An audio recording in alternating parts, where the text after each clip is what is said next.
எப்பவும் ஒரே மாதிரி லஞ்சு செய்யாம பாசிப்பருப்புல இந்த மாதிரி சாம்பார் சாதம் செஞ்சு கொடுங்க. டேஸ்ட்டும் ரொம்ப சூப்பரா இருக்கும். கிட்ஸும் ரொம்ப விரும்பி சாப்பிடுவாங்க. எப்படி செய்யறதுன்னு பார்த்துடலாமா? ஒரு பேன்ல ஆயில் ஊற்றி நான் மீடியமாக கட் பண்ணி வச்சிருக்க ஆனியனை இது கூட ஆட் பண்ணியிருக்கேன். நமக்கு சின்ன வெங்காயம் வேணும்னாலும் நம்ம ஆட் பண்ணிக்கலாம். இது கூட 5-6 பல் பூண்டு இது கூட ஆட் பண்ணியிருக்கேன்.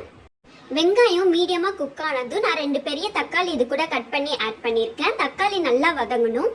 இது கூட 1 ஸ்பூன் சாம்பார் தூள், தேவையான அளவு உப்பு ஆட் பண்ணிக்கலாம்.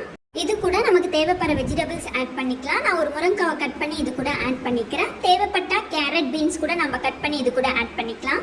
இது கூட கரைச்சி வச்சிருக்க புளி தண்ணியும் நம்ம ஆட் பண்ணிக்கலாம். ரைஸ் வேகிறதுக்கு தேவையான அளவு தண்ணி ஆட் பண்ணிக்கலாம். நான் 1:2 ரேஷியோல நான் தண்ணி ஆட் பண்ணியிருக்கேன். இது கூட கொஞ்சமா மஞ்சத்தூள் ஆட் பண்ணிக்கலாம். நம்ம உப்பு கரெக்டா இருக்கான்னு பார்த்துட்டு தேவைப்பட்ட உப்பு கொஞ்சம் ஆட் பண்ணிக்கலாம். தண்ணி நல்லா கொதிச்சு வந்ததும் நம்ம வாஷ் பண்ணி வச்சிருக்க அரிசியும் பாசி பருப்பையும் இது கூட நம்ம ஆட் பண்ணிக்கலாம். ரைஸ் ஆட் பண்ணிட்டு நம்ம ஒரு 3 விசில்ஸ் விட்டு எடுத்துக்கலாம். 3 விசில்ஸ்க்கு அப்புறம் ரைஸ் நல்லா வெந்துச்சு. இந்த மாதிரி ரைஸை நம்ம நல்லா மிக்ஸ் பண்ணி விட்டுக்கலாம்.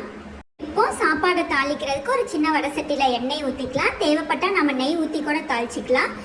இது கூட கடுகு போட்டு கடுகு நல்லா பொரிஞ்சதும் கொஞ்சம் சீரகம், கருவேப்பிலை, சின்னதாக கட் பண்ணி வச்சிருக்க ஆனியன் போட்டு நல்லா நம்ம ஃப்ரை பண்ணி எடுத்துக்கலாம். கடைசியா இது கூட பெருங்காயம் ஆட் பண்ணிக்கலாம். இப்போ தாளிச்சதை நம்ம ரைஸ்குள்ள போட்டு நல்லா நம்ம ரைஸை மிக்ஸ் பண்ணி எடுத்துக்கலாம். கடைசியா கடலைக்கொட்டை இந்த மாதிரி தூள் பண்ணி ஆட் பண்ணிக்கிறேன். நமக்கு முழுசா வேணும்னாலும் நம்ம தாளிக்கிறப்பே கடலைக்கொட்டையை ஆட் பண்ணிக்கலாம். லாஸ்டா இந்த மாதிரி கடலைக்கொட்டையை பவுடர் பண்ணி தூவி விடுறது டேஸ்ட் ரொம்பவே நல்லா இருக்கும். பவுடர் நல்லா சாப்பாடுக்குள்ள மிக்ஸ் ஆகுற மாதிரி நல்லா நம்ம மிக்ஸ் பண்ணி எடுத்துக்கலாம்.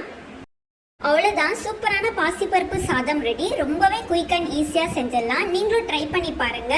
இந்த மாதிரி டிஃப்ரெண்டான வெரைட்டி ரைசஸ் பார்க்குறதுக்கு நம்ம சேனலை லைக் அண்ட் சப்ஸ்கிரைப் பண்ணிக்கோங்க.